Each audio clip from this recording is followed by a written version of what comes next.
3 days after they took me, on April 10th, a courtroom spent a day on it.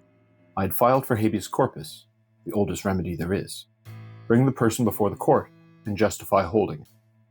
Before anything else, the hospital's lawyer asked the court not to hear it at all. What that came down to? A man who might get the same hearing via habeas corpus a few weeks faster than, following the legislative procedure. And my lord, that is the classic floodgates situation. Then he told the court what would happen if the judges heard it anyway. If we proceed with this hearing, we're going to go behind the certificates. There's going to be evidence-led. The notes, the medical records, the actual observations of the doctors at the time. All of it, he said, will be before my lord. He had the doctors too. One was in the courtroom. For the other, an emergency room physician who worked the night shift last night. I have his number to contact him. And then this. He's entitled to privacy with respect to those records.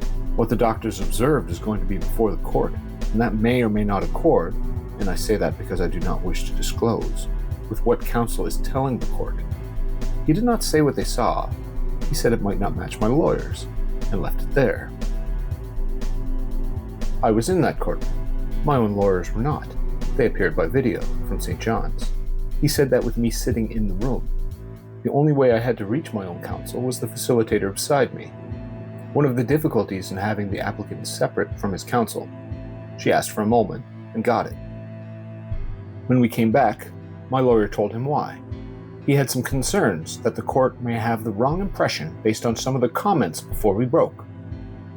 That I wasn't trying to withhold anything about his treatment this week or about his health history. I never got to speak in that courtroom. That was the only thing I said in it, and it took 2 other people to say it. My other lawyer answered the substance. The certificate, she said, is the only document that Mr. Abbas has received to tell him why he is being detained.